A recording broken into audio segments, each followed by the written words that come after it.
कुछ लोग सिर्फ अपना करियर बनाते हैं और कुछ लोग ना सिर्फ खुद के लिए जीते हैं बल्कि अपना जीवन दूसरों के लिए समर्पित करते हैं।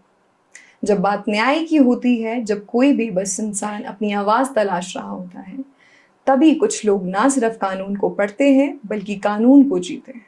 नमस्कार, मैं हूँ आपकी होस्ट साक्षी शर्मा। आप देख रहे हैं द माउंटेन इकोस। आज के इस दूसरे एपिसोड में हमारे एक बहुत स्पेशल गेस्ट हमारे बीच हैं।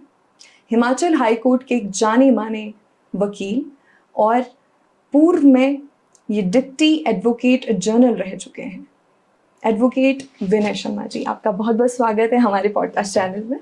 थैंक यू सर, इस पॉडकास्ट में हम इस पूरे एपिसोड में हम ये बताएंगे आपकी जो जर्नी रही, आप इसके बारे में हम बात करने वाले हैं, आपकी जर्नी के बारे में। आपने क्या क्या स्ट्रगल्स फेस किए, आपने हमेशा सच्चाई का साथ दिया है, उस बीच आपको किन चुनौतियों का सामना करना पड़ा, इसके बारे में हम आज बात करेंगे। जी। अगर आज मैं आपसे ये पूछूं कि विनय शर्मा कौन है, आप अपना क्या परिचय देंगे बिना ये बताए कि आप एक वकील हैं? मैं एक आम आदमी हूँ और आम सा इंसान हूँ। ज़्यादा कुछ नहीं है, आपने ज़्यादा हाइप बना के पेश कर दी, ऐसा कुछ नहीं है। नहीं सर, वो आपने आपके काम हमने सोशल मीडिया पे देखे हैं। हमने आपको देखा है कि आप सोशल मीडिया पे कितने चर्चित रहते हैं। और अगर आज मैं आपसे बात करूं, आप एक बेसिकली आपको लोग इसलिए जानते हैं क्योंकि आप एक निडर किस्म के इंसान हैं। आप एक बेबाक एडवोकेट हैं और जो कि सच्चाई का साथ देने में कभी हिचकिचाते नहीं हैं। तो क्या बचपन से ही आपका एटीट्यूड ऐसा रहा है? ऐसा नहीं है, जैसे ही आप इस प्रोफेशन में आते हैं जी, तो उसके बाद आपको लगता है कि आप न्याय से जुड़े हुए हैं और देश में आपको पता है, प्रदेश में आपको पता है कि लोगों को न्याय नहीं मिल पाता। जी, लोग न्याय के लिए भटकते हैं और जो एडवोकेट्स हैं उनको जब कानून का पता है जी, तो उनको चाहिए कि जो आप समाज से ले रहे हैं तो समाज को वापस भी करें। जी। तो मेरी भी कोशिश होती है कि समाज ने इतना कुछ दिया है तो उसके बदले में हमारी भी कोई रिस्पॉन्सिबिलिटी है, हमारी भी कोई ड्यूटी है टुवर्ड्स सोसाइटी। तो उसको मैं पूरी करने की कोशिश करता हूँ। जिनको न्याय नहीं मिल रहा होता है, मैं कोशिश करता हूँ कि उनको न्याय तक पहुँचाऊँ। जी सर। सर, आपकी कॉलेज और यूनिवर्सिटी की पढ़ाई कहाँ से हुई और कैसी रही? मैं स्कूलिंग मेरी कांगड़ा में जीएवी स्कूल से हुई और जो मेरी कॉलेज एजुकेशन थी वो एसडी कॉलेज राजपुर से हुई। फिर मैं एमडी यूनिवर्सिटी रोहतक में रहा, वहाँ से मैंने लॉ की। फिर वापस आके मैंने एमए भी की। तो इस तरह से। सर, जब आप अपनी कॉलेज की पढ़ाई कर रहे थे, आप जब लॉ कर रहे थे बेसिकली, तभी आपने सोच लिया था कि आगे चल के मैं एक इंडिपेंडेंट एडवोकेट बनूंगा? मैं जब स्कूल में पढ़ता था ना, तो हमारे जो प्रिंसिपल थे जी, जब हमारा टाइम होता था उस टाइम लोग इंजीनियर और डॉक्टर बनना चाहते थे। तो हमारी क्लास के 90% क्या 98% लोग जो थे वो डॉक्टर और इंजीनियर बनना चाहते थे। जी। तो हमारे प्रिंसिपल साहब जो थे वो हार्वर्ड में पढ़े हुए थे। तो उन्होंने सबसे इंटरव्यू लिया, 10th क्लास का वो इंटरव्यू लेते थे। तो उन्होंने मुझे पूछा तो मैंने बोला जी मैं एडवोकेट बनना चाहता हूँ। मैं बेसिकली इंस्पायर था कि जब आप टीवी पे देखते हैं, टीवी पे लगता है जो एडवोकेट है वो ही सब कुछ है। तो यहाँ तो उस टाइम पे इंस्पेक्टर होते थे, तो यहाँ एडवोकेट्स होते थे। जी। तो मैं फिर तो आपके अंदर वो पैशन स्कूल टाइम से आ गया कि हाँ नहीं, मुझे एडवोकेट ही बनना है, कुछ भी हो जाए, मुझे लोगों के न्याय के लिए लड़ाई लड़नी है। तब न्याय का इतना पता नहीं था। न्याय का मैंने बताया कि जब आया जी, जब इस प्रोफेशन में आया तब मुझे लगा कि नहीं, लोगों के लिए कुछ करना चाहिए। जी। सर, आपके करियर का वो पहला ऐसा कौन सा केस था जिसने आपको एडवोकेट के रूप में एक नई पहचान दी? मैं नया नया आया था, मतलब अभी मेरे को ज्वाइन ही किया था मैंने। तो मेरे जो बॉस थे, जी सर, उनके पास एक बुजुर्ग लेडी थी, उनका केस था। वो नीचे तहसील में लगा हुआ था, वो जाते नहीं थे। तो उन्होंने मुझे बोला कि तू वहाँ जाके अटेंड कर। ओके। मैं जब उस लेडी से मिला, जी उन्होंने फिर जो अपनी दास्तान सुनाई, जी तो मुझे लगा कि नहीं, इसके लिए कुछ करना चाहिए। फिर मैंने उनकी सारी केस फाइल पढ़ी, तो मुझे एक पॉइंट मिला कि उनके साथ कहीं नीचे इनजस्टिस हुआ है। उसको मैंने रेज किया, वो हाई कोर्ट तक उनको केस जितवाया वो। तब से मुझे लगा कि नहीं, कि लोगों के लिए कुछ करना चाहिए। जी पैसा जो है वो वकालत में बहुत है जी, लेकिन जब आप पैसा कमा रहे हैं तो आपकी, मैंने पहले बोला, रिस्पॉन्सिबिलिटी है, आप सोसाइटी को दें। Exactly sir. तो फिर मैंने कई, मतलब जब हाई कोर्ट में आया, मैंने कई फ्री में केस किए। जैसे पुलिस भर्ती के केस थे, पटवारी भर्ती के केस थे। आपको शायद याद नहीं होगा, सरकाघाट में एक लेडी को गले में जूते पहनाकर पूरे गांव में घुमाया गया, चुड़ैल बनाकर। वो लेडी इतनी डिप्रेस हो चुकी थी कि मैंने जब उसका वीडियो देखा तो मुझे लगा अगर इसकी काउंसलिंग ना हुई तो इसकी डेथ हो सकती है। उनकी एज भी मतलब अबव 80 थी शायद। मैं बिना केस फाइल किए चीफ जस्टिस साहब की कोर्ट में खड़ा हो गया। मैंने बोला जी ऐसे ऐसे बात है जी। उस लेडी को काउंसलिंग की जरूरत है जी। उस लेडी को न्याय की जरूरत है और उसके साथ इस तरह का व्यवहार हुआ है। चीफ जस्टिस साहब ने बिना पिटीशन के स्टेट गवर्नमेंट को ऑर्डर किए कि आप तुरंत उस लेडी की काउंसलिंग करवाएं और जिन कल्प्रिट्स ने उसके साथ वो किया है उनके ऊपर एफआईआर दर्ज करें जी। एफआईआर तो पुलिस ने दर्ज कर दी थी हल्के धाराओं में, लेकिन जब हाई कोर्ट में मैटर पहुंचा उस दिन उनकी बेल एप्लीकेशन जो थी नीचे सरकाघाट कोर्ट में लगी थी। तो नीचे तक मैसेज गया कि हाई कोर्ट ने इस मामले में संज्ञान लिया है, एक्शन लिया है जी। तो नीचे वाले कोर्ट जो थे उन्होंने उनकी बेल ही नहीं की और वो लोग काफी टाइम तक सलाखों के पीछे रहे और मुझे लगा कि उस लेडी को न्याय मिला है कि जिसको उन्होंने जूते, गले में जूते पहनाकर, अब देखिए जब आप सारी उम्र निकाल चुके होते हैं तब आपके पास सम्मान बचा होता है, जो आपकी रिस्पेक्ट है सोसाइटी में वही बची होती है। इसके अलावा आपने सारा कुछ जो है अचीव कर लिया होता है और जो नहीं पाया होता वो नहीं पा सकते जी। लेकिन आप उस टाइम पे अपनी रिस्पेक्ट नहीं खोना चाहते और उस लेडी की उन्होंने रिस्पेक्ट छीनी थी जी। तो मुझे लगा कि वो जितने दिन अंदर रहे, कोई 20-25 लोग थे, वो सारे के सारे अंदर रहे उसी चक्कर में। तो मुझे लगा कि जो मैंने सोसाइटी से पाया है वो मैंने सोसाइटी को वापस दिया है और उसके बाद बाकी कुछ हुआ नहीं हुआ, लेकिन जो दिल को सुकून मिलता है जी, बिल्कुल, उसका कोई कंपैरिजन नहीं है। Exactly sir. सर जब आपको हिमाचल प्रदेश की सरकार में डिप्टी एडवोकेट जनरल बनाया गया तो आपको उस वक्त कैसा महसूस हुआ? देखिए उससे पहले मैंने बहुत स्ट्रगल की हुई थी। मैंने जो HPCA है, हिमाचल प्रदेश क्रिकेट एसोसिएशन, इनको नाको चने चुवाए।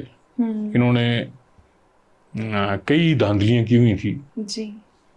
उसका उनको हाई कोर्ट पहुंचाया, सुप्रीम कोर्ट तक पहुंचाया, उनके खिलाफ चार्जशीट तक फाइल हुई नूरपुर कोर्ट में। बहुत लंबा वो देखा। उसके बाद राजा साहब को पता लगा तो राजा साहब ने, मैंने धर्मशाला में 72 घंटे 72 आवर्स हंगर स्ट्राइक की इनके अगेंस्ट कि इन पर एक्शन होना चाहिए। राजा साहब ने फिर मुझे, उस समय धर्मशाला में विंटर सेशन चल रहा था असेंबली का, उसमें बुलाया। फिर राजा साहब ने बोला कि आप शिमला आओ। फिर शिमला आया। उसके बाद उन पर एक्शन हुए काफ़ी जी, पूरे हिमाचल को पता है। हाँ जी।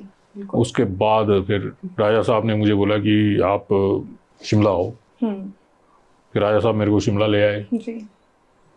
सर हम सभी जानते हैं कि राजा साहब जी के साथ आपका बहुत अच्छा एक बॉन्ड रहा है, तो आप बताएंगे वो आपको कैसे मिले और कब मिले और क्या आपका उनके साथ अनुभव रहा? राजा साहब का अनुभव जितने भी लोग रहे हैं पूरे हिमाचल में सबके साथ एक जैसा रहा है जी। जितने भी राजा साहब के क्लोज लोग थे उनका एक ही कहना है कि राजा जैसा कोई नहीं है। और जितने राजा साहब डाउन टू अर्थ थे जी, राजा साहब का हाथ जिस पर पड़ा वो आदमी आज की डेट में ऊंचाइयों पे पहुंचा है, चाहे कोई भी है, छोटे से छोटा, बड़े से बड़ा। और जिसने राजा साहब के साथ कोई गलत किया उसका बुरा हाल जो हुआ, उसका जो बुरा हशर हुआ, उसका सबसे बड़ा एग्जाम्पल है मेजर मनकोटिया। मेजर मनकोटिया साहब ने उनके साथ पंगा लिया। उसके बाद वो टूरिज्म मिनिस्टर थे किसी टाइम, कैबिनेट मिनिस्टर थे, बिना मतलब का उन्होंने पंगा लिया। उसके बाद क्या हाल हुआ सब जानते हैं। अब बाली साहब थे, राजा साहब के साथ उनकी टसलबाजी थी, लेकिन कभी राजा साहब के अगेंस्ट बाली साहब नहीं गए।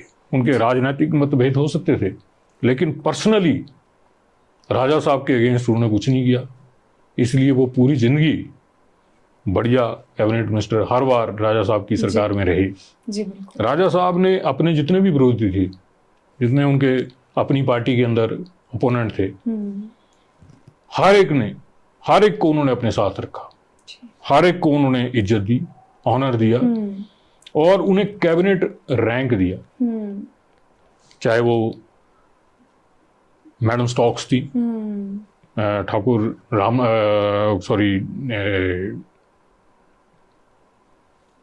इधर से जो है, मुझे नाम कौल सिंह जी, कौल सिंह जी थे, सत्यवाजन थे, पटेल साहब थे, सबको उन्होंने अपने साथ अपनी कैबिनेट में रखा। ये था राजा साहब का बड़ा दिल कि वो हर मामले में उनका बड़प्पन, उनका बड़ा दिल हर जगह था, छोटे से लेकर बड़े तक। हम जैसे छोटे लोग और ये जिन लोगों के मैंने आपको नाम बताए बड़े लोग, इन सब के साथ जो राजा साहब का इक्वेशन था काबिल तारीफ था। और मेरे साथ इसलिए भी ज़्यादा था क्योंकि पता नहीं क्यों राजा साहब और मेरी इक्वेशन ऐसी थी कि मैं कांगड़ा में एक छोटा मोटा आदमी हूँ और राजा साहब हमारे घर आए। कांगड़ा में बड़े बड़े लोग रहते हैं, पूरा डिस्ट्रिक्ट कांगड़ा भरा है, राजा साहब किसी के घर नहीं जाते थे। उन्होंने वो सम्मान दिया हमें, हमारे परिवार को, कि वो हमारे साथ आए, उन्होंने हमारे साथ लंच किया और हमारे लिए उनका ये आशीर्वाद जो था, ये ना भूलने वाली वो चीज़ है। और मुझे आज भी लगता है कि उनका आशीर्वाद जो है मेरे साथ हमेशा बना रहेगा। और मैं इकलौता व्यक्ति हूँ जिसने राजा साहब के ऊपर बुक लिखी। that's nice, राजा साहब खुद अपनी बुक लिखना चाहते थे अपने पर, कई लोगों ने और भी कोशिश की, कोई कामयाब नहीं हुआ। मैंने जो बुक लिखी उसका नाम था राजा तां फकीर है। और राजा तां फकीर ऐसी बुक है जो कम से कम 10,000 घरों तक पहुंची। नहीं तो बड़े बड़े राइटर, साहित्यकार, ये वो, इनकी 100 से लेकर 300 मैक्सिमम 500 बुक्स छपती हैं और अपने लोगों के बीच ही पढ़ती हैं। मेरी जो बुक थी वो राजा साहब जो थे वो सबके दिलों के राजा थे, तो वो हर एक के पास पहुंची। और मैंने उसको इतने सिंपल ही भाषा में लिखा। कई लोगों ने मुझे कहा हम एडिट कर देते हैं, हम ये कर देते हैं। मैंने ना, एडिट नहीं करनी, ये जैसी लिखी जा रही है उसके हर जो सीक्वेंस था मैंने फेसबुक पे डाला और कई जो सीक्वेंस थे वो लाखों में गए। उनकी व्यूअरशिप जो थी वो व्यूज उनके लाखों में गए। और जब वो बुक आई तो 1 मंथ के अंदर अंदर उसकी 5,000 जो थी कॉपी जो थी वो चली गई, फ्री थी वो। उसके बाद फिर 5,000 निकालनी पड़ी। मतलब इतनी डिमांड थी कि हमें लगा बाद में कि हम पूरी नहीं कर सकते। हम चाहे 1 लाख भी चुकवा लेंगे तब भी पूरी नहीं हो सकती। इसलिए उसके बाद ये लोगों से रिक्वेस्ट की कि एक दूसरे से शेयर कर लो। और वो बुक जो है वो 2nd क्लास का बच्चा और 85 का उसका दादा दोनों पढ़ सकते हैं और दोनों को समझ आएगी, इतनी सिंपल लिखी। सर फिर तो वो हमें भी पढ़नी चाहिए। बिल्कुल बिल्कुल बिल्कुल। जो राजा साहब को प्यार करते हैं, राजा साहब से जुड़े हुए हैं, पूरा हिमाचल ही राजा साहब से जुड़ा है, तो सबको पढ़नी चाहिए। बिल्कुल सर। सर जैसे कि हमने ये भी देखा है कि आप सोशल मीडिया पे काफ़ी एक्टिव रहते हैं और काफ़ी पॉलिटिकल कंट्रोवर्सीज में रहते हैं, तो आपका अकाउंट जो सोशल मीडिया हैंडल है वो भी बैन कर दिया गया, इस पे क्या कहना चाहेंगे आप? देखिए, जब भी सरकारें जो होती हैं वो बड़ी डरपोक होती हैं, वो वोट भी जनता से लेती हैं और डरती भी जनता से हैं, और पॉलिटिशियन से नहीं डरती, वो आम जनता से डरती हैं। और हिमाचल में कम से कम 2 दर्जन के करीब लोगों के जो सोशल मीडिया अकाउंट्स हैं वो इस सरकार ने बंद किए हैं। इससे लगता है कि सरकार कितनी डरी हुई है। वो सरकारें तब डरती हैं जब उन्हें लगता है कि उन्होंने कुछ नहीं किया। अब जिन्होंने डिलीवर किया होता है वो क्यों किसी से डरेंगे, किसी क्रिटिसिज्म से क्यों डरेंगे? और डेमोक्रेसी में जो हेल्दी डेमोक्रेसी है उसमें क्रिटिसिज्म जो है या ऑपोजिशन जो है वो तो मेन रूट है। अगर ये चीजें ना हो तो डिक्टेटरशिप आ जाए, डेमोक्रेसी तो खत्म हो जाए। और जो भी सरकार में आता है उसकी पहली कोशिश यही होती है कि वो डेमोक्रेसी से हटकर, चुना डेमोक्रेसी से है, डेमोक्रेटिक जो हमारा सेटअप है चुना उसी से गया है, लेकिन वो कोशिश करता है कि मैं डिक्टेटर बन जाऊं, जिसके लिए मैंडेट किसी ने नहीं दिया। इसलिए सरकार जो है, अब जो मौजूदा सरकार है, किससे डरी हुई है? जो आम सोशल मीडिया के इन्फ्लुएंसर हैं या आम लोग मेरे जैसे हैं। अब उनसे आप जब डरकर उनके अकाउंट बंद करते हैं तो जनता में क्या मैसेज आता है कि ये छोटे लोगों से डर रही है सरकार, तो फिर तो इसको कोई भी डरा सकता है। क्या ये इतनी डरपोक सरकार है? और सरकार में जो बैठे हुए लोग हैं वो वो सोचते हैं हमने इनको डराया है, इनको धमकाया है, इनको हमने दबाया है, जबकि लोगों में मैसेज ये आता है कि सरकार, जिसको माइटी गवर्नमेंट बोलते हैं, वो इंडिविजुअल से डरी हुई है, कि उनके अकाउंट से डरी हुई है। कि उनके अकाउंट्स में कि अब जैसे मैं हूं, मेरे 125 के करीब फॉलोअर है, 125,000 के करीब। अब उससे अगर सरकार डर रही है तो सोचिए, सरकार ये चाहती है कि हर व्यक्ति जो है वो उसके गुणगान करे, जो कि डेमोक्रेसी में संभव ही नहीं। हमारी जो डेमोक्रेसी है वो 80 इयर्स की हो चुकी है। अब इसमें कोई डिक्टेटरशिप लाने की कोशिश करेगा तो जनता द्वारा 5 साल बाद हटा दिया जाएगा। और हमेशा हुआ यही है कि जब भी कोई इस तरह की सरकार आती है तो वो बाहर होती है। आपको याद होगा 2014 में अन्ना हजारे जी का आंदोलन हुआ। अन्ना हजारे क्या मांग कर रहे थे? एक लोकपाल लगाओ। आप डर रहे हो तभी लोकपाल नहीं लगा रहे।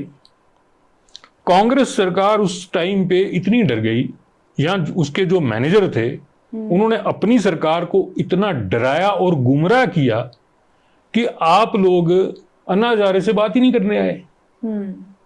ऑफिसर्स को भेजा जा सकता था, किसी मंत्री को भेजा जा सकता था जो उसको पूछते कि भाई आपकी मांग क्या है। उनकी मांग तो पूरे देश को पता थी। देश में यह सिग्नल गया कि सरकार जो है अपने बुरे कामों को छुपाने के लिए लोकपाल नहीं लाना चाहती कि उसकी अकाउंटेबिलिटी तय ना हो जाए। और इसी बात ने कांग्रेस को अपने लोएस्ट पर 44 शायद सीटें कांग्रेस की आई। और वही कांग्रेस थी जिसने 543 में से 410, राजीव गांधी जी ने 410 सीटें जीती थी। वो कांग्रेस 44 पे आ गई, जिसमें कि 1/10 जो है, 1/10 उनकी स्ट्रेंथ नहीं रही कि वो लीडर ऑफ ऑपोजिशन बन सके। राहुल गांधी 2014 में लीडर ऑफ ऑपोजिशन नहीं बन पाए। ये कांग्रेस की डिक्लाइन थी और उसी कांग्रेस ने सबक नहीं सीखा कि जनता के साथ जो आपके डायलॉग्स हैं वो बने रहने चाहिए। अब सरकार को हमारे से दिक्कत थी, जिन लोगों के अकाउंट बंद किए, सरकार हमारे से बात करती कि आपको क्या प्रॉब्लम है, हम उनको बताते कि हमारी ये डिमांड्स हैं, हम ये आप करिए। आपने जो गारंटियां दी हैं लोगों को, आपने 10 गारंटियां लेकर आए थे और बोला था कि हम ये पूरी करेंगे, आपने एक भी गारंटी पूरी नहीं की। तो हम क्या सवाल ना पूछें आपसे? क्या आपके गुणगान करना शुरू कर दें? जैसे आपका प्रिंट मीडिया है वो आपके चरणों में बैठा है, उनके ही जो चैनल चलाए हुए हैं वो आपके चरणों में बैठे हैं, तो आप ये चाहते हैं कि पूरा हिमाचल आपकी चरणों में बैठे, तो वो कैसे संभव है? जी बिल्कुल सर। इसीलिए इन सरकारों ने इस डर से हमारे सोशल मीडिया अकाउंट बंद कर दिए। जी सर, ऐसा तो होता ही है जब कोई एक इंडिविजुअल जो एक नॉर्मल सोसाइटी से आ रहा है, हमारे ऐसे इंडिविजुअल जो आवाज़ उठा रहे हैं, गलत और सही को जांच रहे हैं और देख रहे हैं कि ये चीज़ नहीं हो रही है, सरकार वहाँ पे थोड़ी सी उन्हें लगता है कि ये कहीं हमसे ऊपर ना चला जाए, कुछ ऐसा ना हो कि लोग हमें हेट्रेड दें। शायद इसलिए भी होता होगा सर। लोग हेट तो कर ही रहे हैं। जब देखिए आपकी जो महिलाएं हैं वो 50% है। 50% महिलाओं के साथ, मतलब टोटल पॉपुलेशन का आपने वायदा किया कि सबको 1500 रुपए मिलेंगे जी। उसके बाद आपने इधर उधर की कहानियां बनाई जी। आज तक किसी भी महिला को आपने 1500 रुपए नहीं दिए, तो 50% जो पॉपुलेशन है वो आपके अगेंस्ट हो गई जी। बिल्कुल। उसके बाद युवाओं के साथ आपने प्रॉमिस किया कि 1 लाख नौकरियां हर साल जी सर।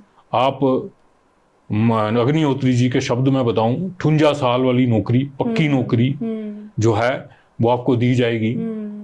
युवाओं ने वोट दिए। उसके बाद क्या किया? एक भी भर्ती नहीं निकाली जी।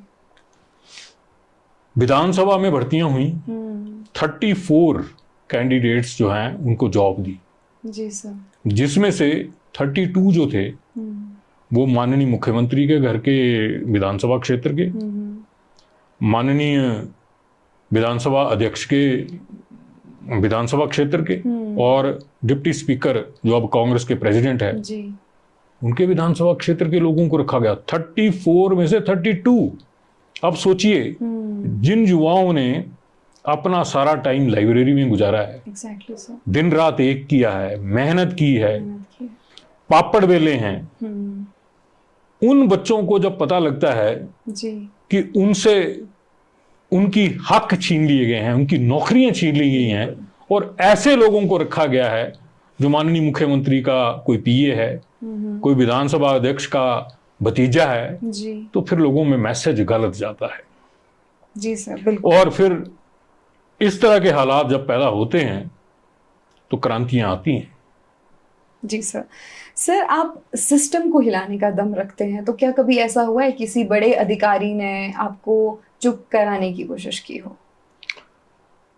मुझे नहीं लगता कि प्रदेश में कोई इतना बड़ा अधिकारी है जो मुझे चुप करा सके या लोकतंत्र की आवाज जो है उसको दबा सके। विनय शर्मा जो बोलता है ना, वो विनय शर्मा के शब्द नहीं होते जी। उसके पीछे देश का संविधान है जी। कॉन्स्टिट्यूशन जो है हमें freedom of speech and expression का गारंटी देता है एग्जैक्टली सर। और उन गारंटीज को सेफ गार्ड करने के लिए हाई कोर्ट है, सुप्रीम कोर्ट है जी सर। बिल्कुल। हाई कोर्ट और सुप्रीम कोर्ट से बड़ा कोई नहीं है जी सर। कॉन्स्टिट्यूशन से बड़ा कोई नहीं है, तो हमें कौन डराएगा? इसलिए हम क्यों डरे? मैं तो प्रदेश के लोगों से भी यही कहूंगा जी सर, जो आपका कार्यक्रम देखें जी, कि चाहे वो कितना बड़ा नेता हो, चाहे वो कितना बड़ा अधिकारी हो जी सर, कानून से ऊपर कोई नहीं है। बिल्कुल सर। आज तक आपने इतने केसेस लड़े, क्या कभी ऐसा हुआ है कि किसी एक केस ने आपकी रातों की नींद भी उड़ा दी हो? बहुत से केस होते हैं। कोई भी केस जो है आसान नहीं होता जी सर। कोई भी काम जो है वो आसान नहीं होता, मैं ये मानता हूँ जी सर। और केस तो आप कोई कोर्ट में तभी आएगा, हाई कोर्ट जो है वो प्रदेश का सबसे बड़ा कोर्ट है, बिल्कुल सर। उसमें कोई तभी आएगा जब वो एग्रीव्ड होगा बिल्कुल सर। जब वो विक्टिम होगा। Exactly. ऐसे कोई क्यों आएगा? आप यहाँ जो आपके जो टीम है जी सर। उनको कोई जरूरत ही नहीं पड़ी, वो क्यों कोर्ट में जाएंगे? कोर्ट में तभी कोई जाता है जब उसे लगता है कि उसके राइट्स जो हैं वो उससे छीने जा रहे हैं या छीन लिए गए, तो उनको बचाने के लिए उसके पास हथियार है, कोर्ट है, तो इसलिए कोर्ट में जाते हैं लोग। सर, आपने राजनीति को काफी करीब से देखा है, तो आपको क्या अंतर महसूस हुआ है राजा साहब जी के कार्यशैली और सुखू जी की कार्यशैली? दोनों की कार्यशैली में जमीन आसमान का अंतर है। जी सर। राजा साहब जो थे वो 6 बार जनता द्वारा चुने गए थे। जनता ने राजा साहब को वोट किया था। जी सर। राजा साहब को सीएम के तौर पर लोगों ने वोट किया, उनको प्रोजेक्ट किया गया कांग्रेस पार्टी के द्वारा। लेकिन माननीय मुख्यमंत्री जो हैं वो इन डिफॉल्ट बने हैं, उनके नाम पे मैंडेट नहीं है कि लोगों ने उनको चुन के भेजाओ या चुनावों से पहले कोई बात रणनीति बनी हो। चुनावों से पहले या चुनावों के दौरान राजा साहब के पोस्टर को लगा लगा कर ही वोट मांगे गए। राजा साहब का नाम, राजा साहब को श्रद्धांजलि, राजा साहब को मुख्यमंत्री बनाना है, राजा साहब की अधूरी इच्छा को पूरी करना है, इस तरह के जो इमोशनल कार्ड खरीदे गए, भेजे गए। जनता उसको लगा कि नहीं, जो राजा साहब का परिवार है या अग्निहोत्री जिन्हें राजा साहब ने अपना उत्तराधिकारी बना दिया था। जी जी जी। क्योंकि आपको याद होगा जब राजा साहब विपक्ष में थे जी, तो जयराम सरकार के समय राजा साहब ने लीडर ऑफ ओपोजिशन बनने से मना कर दिया था। उन्होंने उसके लिए अग्निहोत्री जी को चुना था जी, कि अग्निहोत्री जी जो हैं वो लीडर ऑफ ओपोजिशन है जी। और अग्निहोत्री जी को भी आगे किया गया था। लेकिन जब चुनाव के बाद रिजल्ट आए, उसके बाद जो केंद्र में जो आला कमान कांग्रेस की बैठी है, उन्होंने माननीय मुख्यमंत्री को कहा कि इनको आप सभी चुने, तो फिर विधायकों के पास और कोई चारा नहीं था। तो एक तरह से माननीय मुख्यमंत्री को जनता ने नहीं चुना है, विधायकों ने चुना है। राजा साहब को जनता ने चुना, राजा साहब की वजह से विधायक चुने जाते थे जी जी। यहाँ विधायकों की वजह से मुख्यमंत्री चुना जा रहा है जी। ये बहुत बड़ा अंतर है बिल्कुल। और यही बात जो है माननीय मुख्यमंत्री को कचोटती है कि उनके नाम पे मैंडेट नहीं है, इसीलिए वो डिक्टेटर बनने की कोशिश करते हैं, कभी राजा साहब बनने की कोशिश करते हैं, कभी जयराम बनने की कोशिश करते हैं। तो इस तरह हर व्यक्ति वो नहीं बन सकते, जिसकी वजह से आपने देखा कि जो सरकार है उसको चलाने के लिए आपको टीम वर्क चाहिए। जितने भी आपके मंत्री हैं, जितने भी आपके एमएलएज हैं, जितने भी आपके कार्यकर्ता हैं, आपको सबको लेकर चलना पड़ता है। इवन आपको विपक्ष को साथ लेकर चलना पड़ता है। लेकिन यहाँ बिल्कुल उल्टा है। यहाँ माननीय मुख्यमंत्री के 100-150 दोस्त हैं जिन्हें मित्र मंडली कहा जाता है। माननीय मुख्यमंत्री उनकी सुनते हैं, उन्हीं के कहने पर काम करते हैं, और उन्हीं की वजह से प्रदेश का जो हाल है वो किसी से छिपा नहीं है। लोग खुद कहने लगे हैं कि इस बार कांग्रेस जो है वो सबसे न्यूनतम स्कोर पर पहुंचेगी। पहले तो लोग 4-5 भी कहते थे, अब तो 0 पर भी आ गए हैं कि हो सकता है कि कांग्रेस का सुपड़ा साफ हो जाए, जिस तरह से दिल्ली में हुआ, 2 बार हुआ। बिल्कुल सर। तो कांग्रेस जो है, राजा साहब का कंपैरिजन जो है आप किसी से नहीं कर सकते। जो पहली बार मुख्यमंत्री बने हैं, माननीय मुख्यमंत्री तो कभी किसी की चेयरमैन भी नहीं रहे, मंत्री की तो बात छोड़िए, चेयरमैन भी नहीं रहे, सीपीएस तक नहीं रहे। उनको इन डिफॉल्ट सीएम बनाया गया, उनको जनता के ऊपर थोपा गया जी। तो फिर जो थोपा हुआ व्यक्ति है वो मनमानी करेगा। उसको पता है कि अगली बार मैंने जीतना नहीं, तो जो करना है वो कर लो। उसके बाद किसने पूछा, जो ठप्पा सीएम का लगना है वो लग गया है। लेकिन जो राजा साहब थे वो आगे की सोच के चलते थे, बिल्कुल। इसीलिए उन्हें बार बार जनता ने चुना। 6 बार कोई बड़ी बात है सर। पूरे प्रदेश की जनता ने उन्हें चुना है, तो उसकी कोई वजह है। और राजा साहब ने ही कहा था कि जब ये व्यक्ति सीएम बनेगा तो प्रदेश का बेड़ा गर्क सर, होगा। हम सभी ने देखा था, जैसे कि जब राजा साहब नहीं रहे तो उस वक्त प्रदेश भर के, इवन जो वो लोग भी थे जिनको ज्यादा अवेयरनेस भी नहीं थी, वो भी उनके ना होने पे इतने रोए थे। मतलब हम लोगों ने टेलीविजन पे देखा था कि कितने लोगों, वो चीज ना बहुत रोंगटे खड़े कर देने वाली चीज थी कि सभी इतने रो रहे थे, सभी इतने भावुक हो रहे थे, बिकॉज उन्होंने इतना काम किया है ना इस प्रदेश के लिए, जो शायद वर्ड्स में भी डिफाइन नहीं हो सकता है।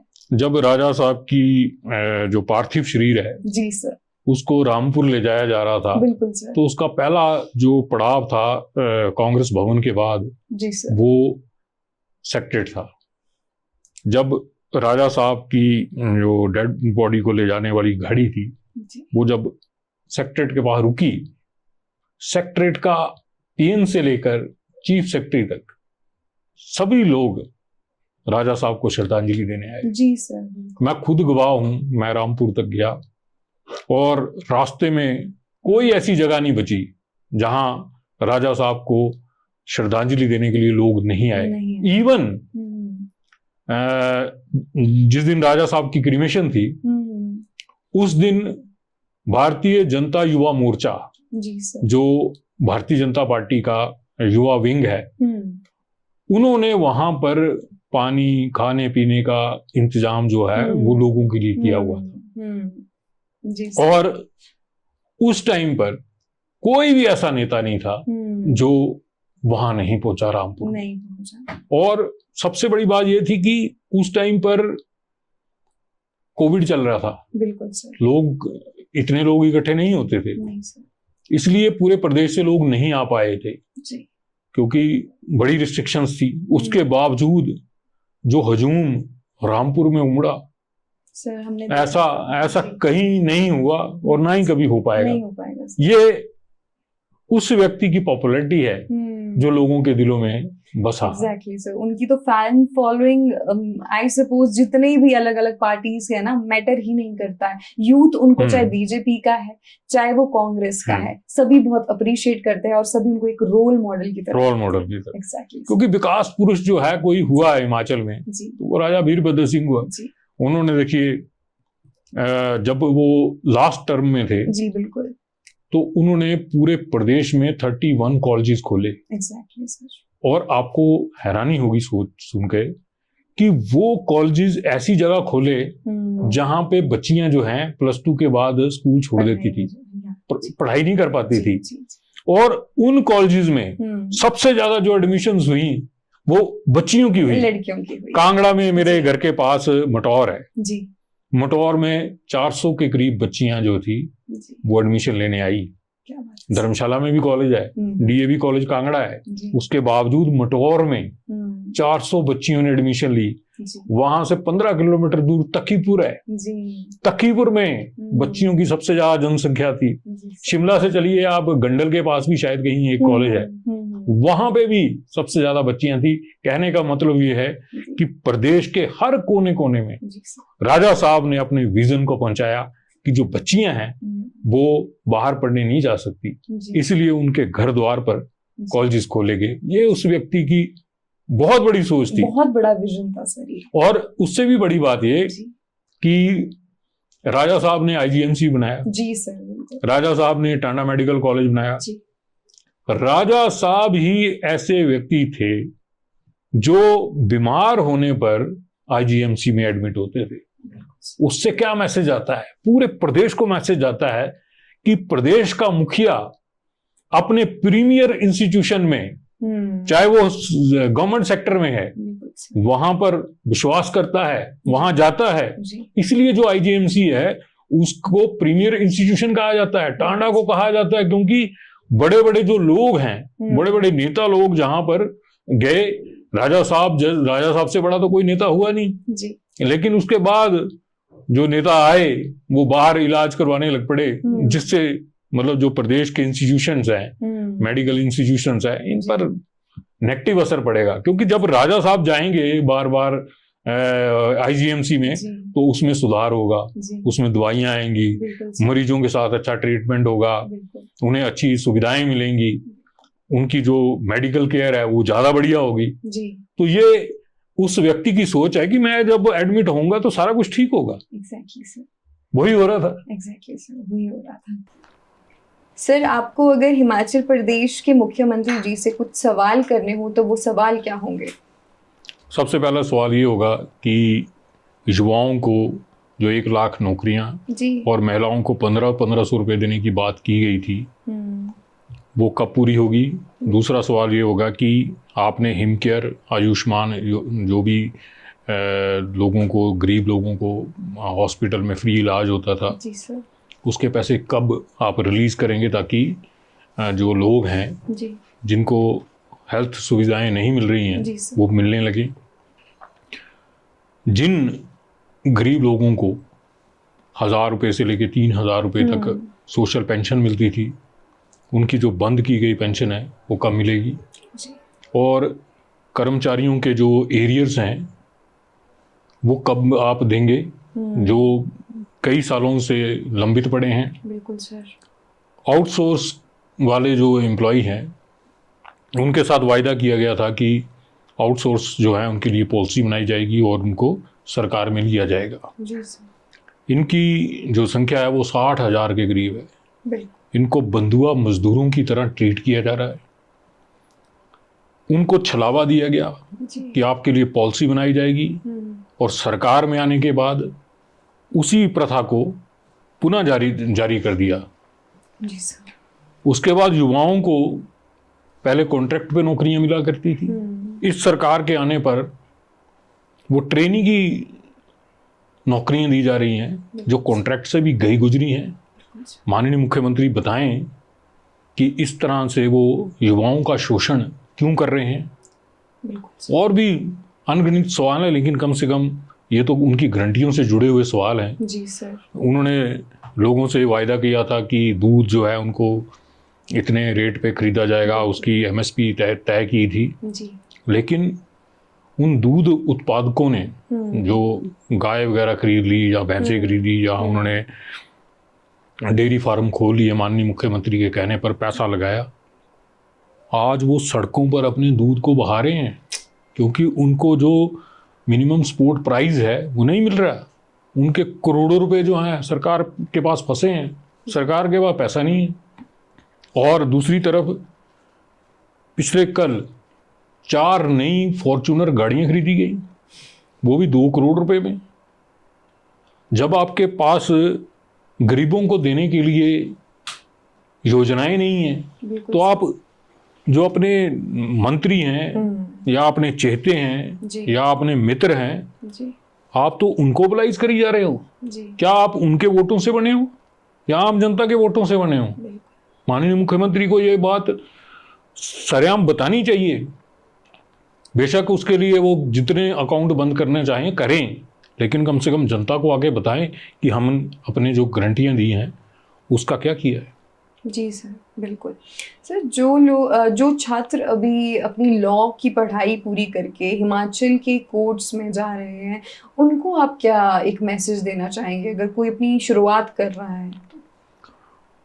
सबसे बड़ी बात तो जो है वो यही है कि आप जब प्रैक्टिस में आते हैं जी सर, तो आपको बहुत हार्ड वर्क करना पड़ता है। एग्जैक्टली। और उसके बदले में आपको कम पैसे मिलते हैं। सेकंड स्टेज में जब आप आते हैं तो आप मिनिमम एफर्ट कर रहे होते हैं और आपको एक हैंडसम अमाउंट मिल रहा होता है। और थर्ड सिचुएशन ऐसी होती है जहाँ पर आप जब पहुँचते हैं तो आप कोई हार्ड वर्क नहीं कर रहे होते और अंधाधुंध पैसा कमा रहे होते हैं। तो इसलिए ये मत सोचें कि आप आते ही कपिल सिब्बल, जेठमलानी वगैरह बन जाएंगे। जी। आपको और उन सबको शुरुआत एक ही जगह से की है सबने। जी बिल्कुल सर। लॉ कॉलेज से निकलकर उन्होंने हार्ड वर्क किया है जी सर। और उसके बाद ही वो बड़े मुकाम पर पहुंचते हैं। बिल्कुल सर। सर, अब आगे बढ़ते हैं कुछ रैपिड फायर क्वेश्चंस की ओर। एक ऐसा गुण जो हर एडवोकेट में होना चाहिए? उसमें पेशेंस होनी चाहिए और उसी पेशेंस को लेकर अगर वो कोर्ट रूम में जाएगा तो उसको बहुत फायदा मिलेगा। क्या विनय शर्मा जी को भी किसी चीज से डर लगता है? हर एक को किसी न किसी चीज से डर लगता है। जी। और सबसे ज़्यादा डर लगता है कि आपकी मान हानि ना हो। बिल्कुल सर। डिसरिस्पेक्ट जो है, जी कोई भी इनवाइट नहीं करना चाहता। जी सर। और जब आप पॉलिटिकल लाइन में होते हैं जी सर। तो इस तरह की चीज़ें फेस करते हैं। जब आप पब्लिक उसमें होते हैं, डोमेन में, ऐसी चीज़ें फेस करते हैं। बिल्कुल सर। हिमाचल के यूथ का फ्यूचर किस में ज़्यादा सिक्योर है, गवर्नमेंट जॉब या फिर बिजनेस स्टार्टअप? दोनों में है, ये आप नहीं कह सकते। अब हर एक जो है वो सरकारी जॉब के लिए नहीं बना है, और हर एक जो है बिजनेस के लिए नहीं बना है। जी सर। जो बिजनेस के लिए बने हैं वो बिजनेस करें, जो सरकारी जॉब के लिए बने हैं सरकारी जॉब में जाएं। एक ऐसा कानून जिसे आप बदलना चाहेंगे? सबसे बड़ा कानून है जो महिलाओं के साथ, जो बच्चियों के साथ रेप होते हैं। जी सर। उसमें बात तो की जाती है फास्ट ट्रैक कोर्ट की। फास्ट ट्रैक कोर्ट भी वही कोर्ट होते हैं जो आम कोर्ट होते हैं। लोगों को लगता है फास्ट ट्रैक कोर्ट में बड़ी जल्दी काम होता है, नहीं होता। तो एक ऐसे जो मामले हैं जो घिनौने हैं, जिसको सुनकर घिन आती है, ऐसे मामलों को तुरंत निपटारा करने के लिए चाहे दिन रात कोर्ट को चलाना पड़े, चलाना चाहिए। एक स्पेशल कोर्ट जो है, जैसे स्पेशल कोर्ट बनाया था, एक ऐसा कोर्ट बनाया जाए जिसका काम ही ये हो कि सिर्फ यही मामले सुने जी। उस कोर्ट को दूसरे मामले ना दिए जाएं। बिल्कुल। और रेप वाले मैटर हों या बच्चियों के साथ इस तरह के घिनौने मामले हों, उनमें तुरंत सजा हो। बिल्कुल सर। सर, हिमाचल में आउटसाइडर के ज़मीन खरीदने को लेकर सेक्शन 118 हमेशा चर्चा में रहती है। एक एडवोकेट के तौर पर आप इसे राज्य के विकास के लिए सही मानते हैं या इसमें कुछ बदलाव की ज़रूरत है? देखिए, इसके वायलेशन सबसे ज़्यादा होते हैं जी, क्योंकि जो 118 है ये बनाया इसलिए गया था कि हिमाचलियों की ज़मीन हिमाचलियों के पास रहे। बिल्कुल सर। क्योंकि जिन्होंने ये कानून बनाया था उनकी सोच ये थी कि आने वाले समय में हिमाचल के भोले वाले लोगों से सस्ते दामों पे ज़मीनें खरीद कर धन्ना सेठ जो हैं, बाहर के जो लोग हैं जी, वो सारा कब्जा कर लेंगे और हिमाचली लैंडलेस हो जाएंगे। तो उसी को प्रोटेक्ट करने के लिए ये 118 लाया था कि जो बाहर के लोग हैं वो एग्रीकल्चर लैंड जो है वो नहीं खरीद सकते। लेकिन इसमें कई प्रोविज़न ऐसे छोड़े गए जिसकी वजह से आपने देखा हिमाचल में कई यूनिवर्सिटियां बन गई। बिल्कुल सर। कईयों को बड़ी बड़ी लैंड जो है वो दे दी गई किसी नाम पे, उस नाम पे। लेकिन धरातल पर क्या हुआ? आने वाले समय में ये यूनिवर्सिटी वाले जो हैं ये टाइम पास कर रहे हैं। आप नोट कर लीजिएगा, ये लोग आने वाले समय में यूनिवर्सिटी बंद करेंगे, यहाँ पर फ्लैट्स बनाएंगे और फ्लैट्स को बेचेंगे। जी सर, बिल्कुल। सर, तो आपको क्या लगता है इसमें क्या बदलाव की ज़रूरत है? इसको बड़ा स्ट्रिक्टली फॉलो किया जाना चाहिए। मैंने चेस्टर हिल का मामला उठाया था, उसमें लगभग 550 कनाल ज़मीन जो यहाँ के हिसाब से 275 बीघा है, उसको 118 का वायलेशन सबसे बड़ा वायलेशन माना जा रहा है। बिल्कुल। उसमें बाहर के लोगों ने लोकल लोगों के नाम पे ज़मीन खरीदी, उन लोगों के नाम पे खरीदी जिन लोगों के पास अपनी ज़मीन 5-6 बीघा है। जी सर। उनके नाम पे 250 बीघा ज़मीन खरीदी गई। तो वो पैसा कहाँ से आया उनके पास? जिनकी खुद की रिटर्न 50,000 पर मंथ है, वो इतनी ज़मीन कहाँ से खरीद गए? तो इसका मतलब है ये वायलेशन है। आप सोलन में देखिए, सोलन और शिमला में सबसे ज़्यादा वायलेशन अगर किसी चीज़ का है तो 118 का है। 118 का है। ठीक है सर। हिमाचल का एडमिनिस्ट्रेटिव सिस्टम सुस्त है या चुस्त है? ये डिपेंड करता है जो उसका बॉस है। राजा साहब थे, राजा साहब से एडमिनिस्ट्रेशन जो है डरता भी था और उनकी नीतियों को फॉलो भी करता था। जब आपकी एडमिनिस्ट्रेशन पर पकड़ नहीं होती, ऑफिसर मनमाने हो जाते हैं। ये तो ठीक वैसे ही है जैसे क्लास का मॉनिटर है, अगर वो निकम्मा होगा तो क्लास जो है उदंड हो जाएगी। बिल्कुल सर। अगर वो स्ट्रिक्ट होगा तो क्लास क्या मजाल है कुछ भूल जाए। जी सर। कई बच्चे बहुत बढ़िया मॉनिटर होते हैं जी। वो टीचर से पूरी शिकायत लगाते हैं कि ये बंदा है, ये गलत कर रहा है बच्चा, तो उसको सीधा करते हैं जी। तो ये डिपेंड करता है कि मॉनिटर कौन है। कौन लीड कर रहा है बेसिकली? एग्जैक्टली जो लीडर है वो सीएम है। जी सर, ये पेपर लीक के जिम्मेदार कौन है? पेपर लीक के जिम्मेवार जो हैं हमेशा, चाहे हिमाचल में भी पेपर लीक हुआ था, आपको याद होगा पुलिस भर्ती का, बिल्कुल सर। जिसको मैं जी। हाई कोर्ट में लेकर गया था। उसके बाद सीबीआई की जांच हुई थी जी। और उसमें आया था कि किन किन लोगों ने पेपर लीक किया था। पेपर लीक जो है ना, वो कुछ लोगों को फायदा पहुंचाने के लिए किया जाता है, उनसे पैसे लिए जाते हैं जी। और इस तरह से निकम्मे लोग सिस्टम में आ जाते हैं। बिल्कुल सर। लेकिन इसका जो नुकसान होता है उसको कोई देख नहीं पाता, क्योंकि जिन बच्चों ने मेहनत की होती है वो जब देखते हैं कि जिसने कभी क्लास नहीं लगाई, जिसने कभी लाइब्रेरी में मुंह नहीं देखा लाइब्रेरी का, वो बच्चे कैसे पास हो गए सर। जैसे कि हाल ही में जैसे भी नीट और जेईई के रिजल्ट्स भी आउट हुए हैं, तो कुछ लोग कुछ बच्चे जो हैं वो काफ़ी खुश हैं और कुछ बच्चों ने सुसाइड तक किया है। 23 बच्चे हैं। एग्जैक्टली, इवन उससे ज़्यादा भी अब संख्या बढ़ चुकी है। बढ़ चुकी है। ये तो वो हैं जो डिक्लेयर्ड हैं। अब कई पेरेंट्स जो हैं इन चीज़ों को छुपाते हैं। जी सर। तो उनके बच्चे जो है इसमें काउंट नहीं हुए हैं। लेकिन इसकी वजह से डिप्रेशन में कितने बच्चे गए हैं, कितने बच्चे स्ट्रेस में आए हैं, इसका किसी के पास डाटा है ही नहीं। बिल्कुल। सर, आप एक बहुत बड़े एडवोकेट हैं, आपकी सबसे बड़ी कमजोरी क्या है? हर एक एडवोकेट की कमजोरी होती है उसके अपने केस। जी। जब वो उन केसेस को लेकर बड़ा पॉजेसिव होता है, उसको लगता है, उसको उसकी वीकनेस पता होती है। बिल्कुल सर। केस की वीकनेस मतलब उसको ठीक करने की जिम्मेवारी किसकी है? एडवोकेट की है। एडवोकेट की। उसके लिए वो अपना सब कुछ लगाता है, तो उसका केस जो है वही उसकी सबसे बड़ी वीकनेस होती है। और उसके दिमाग में डर होता है कि कहीं हार ना जाऊं। कई बार क्या होता है कि आप बढ़िया केस जो है वो हार जाते हैं, और कई निकम्मे केस जो हैं वो आप जीत जाते हैं, जिनकी आपने उम्मीद नहीं की होती। जी। तो ये जो है पार्ट ऑफ लाइफ है, पार्ट ऑफ लाइफ, ये चलता रहता है। जी sir. Sir, advocate Vinay Sharma का अल्टीमेट गोल क्या है, अगर मैं आपसे पूछूं? मेरा कोई अल्टीमेट गोल नहीं है। मैं राजा साहब की जो नीतियां हैं, राजा साहब जो थे जिन्होंने, उनका आशीर्वाद हमारे पर रहा है जी। तो बस यही रहती है कोशिश की जितना हो सके अपनी सोसाइटी के लिए, अपने प्रदेश के लिए कोई भी मुद्दा है उसको उठाया जाए। अगर उसका लीगल एंगल है तो उसको लीगल एंगल को हाई कोर्ट में चुनौती दी जाए। जी सर। तो इस तरह से जो आम लोग हैं जो न्याय तक नहीं पहुंच पाते, किसी ना किसी तरीके से छोटी सी एफर्ट करके उनको लाभ पहुंचाया जाए।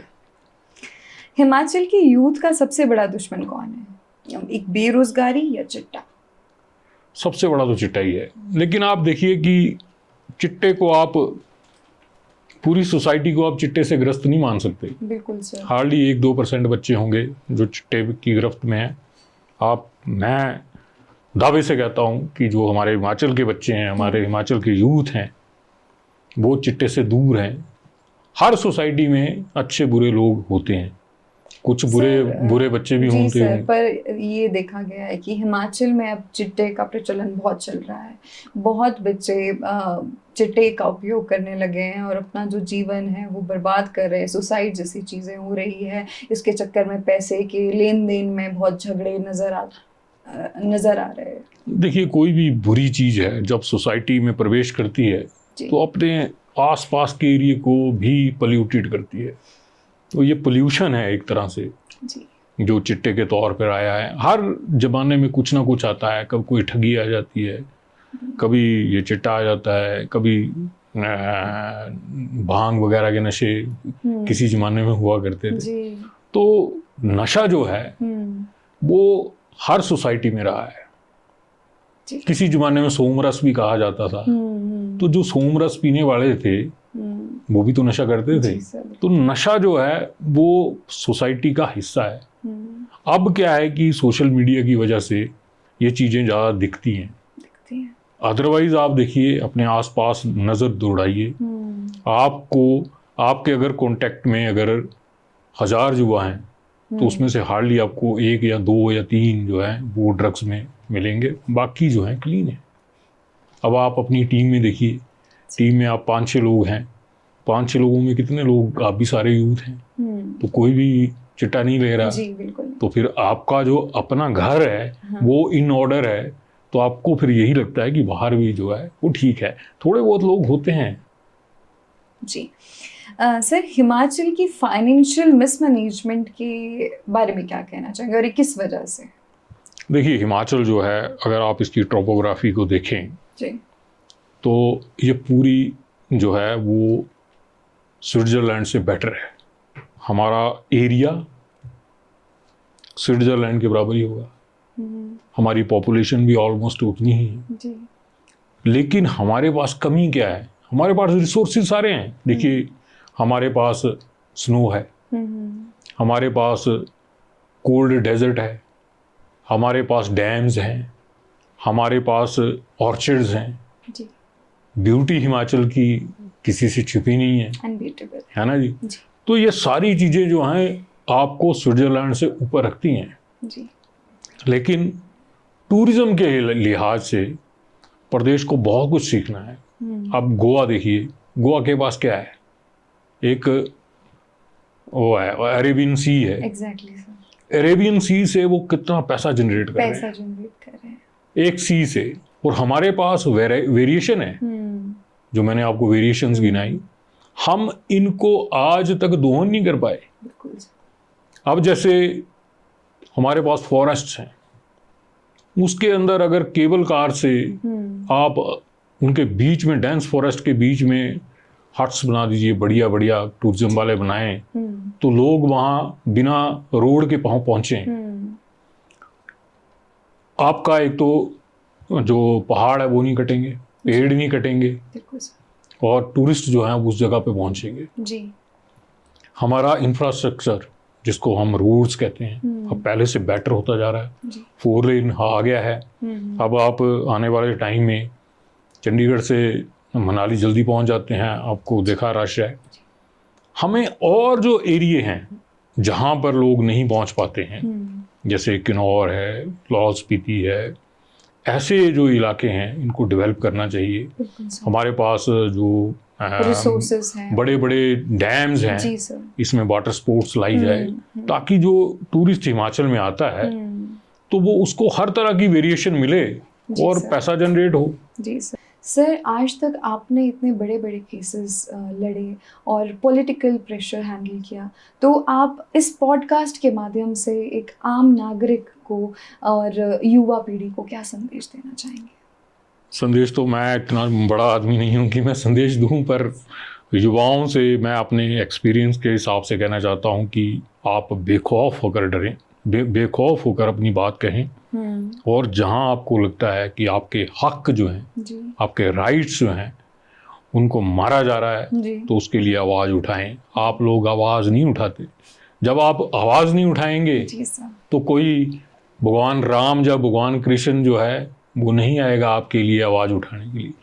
आपको ही भगवान राम और कृष्ण बनना पड़ेगा, आपको ही भगत सिंह बनना पड़ेगा और अपनी आवाज़ उठानी पड़ेगी। नहीं आवाज़ उठाएंगे तो फिर जो लोग धांधलियाँ करके अपने खास लोगों को, चेहतों को नौकरियां दिलवा रहे हैं, वो ले जाएंगे और आप देखते रह जाएंगे। जी, तो आज की इस कहानी से हमने बहुत कुछ सीखा, जैसे कि सच्चाई की कभी हार हो ही नहीं सकती। आप कितना भी दम लगा दो, कितनी भी ताकत लगा दो, सच्चाई हमेशा जीतती आई है।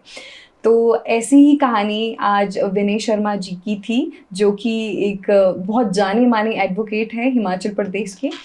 तो आज इससे हमने बहुत कुछ सीखा। तो आप लोग डेफिनेटली इस पॉडकास्ट से, इस एपिसोड से काफ़ी कुछ सीख के गए होंगे। आशा करते हैं आपको ये एपिसोड बहुत अच्छा लगा होगा। अगर आपको ये एपिसोड अच्छा लगा है, प्लीज़ कमेंट करके हमें बताएं कि आपको कैसा लगा, और चैनल को सब्सक्राइब करना ना भूलें और वीडियो को ज़रूर शेयर करें। धन्यवाद।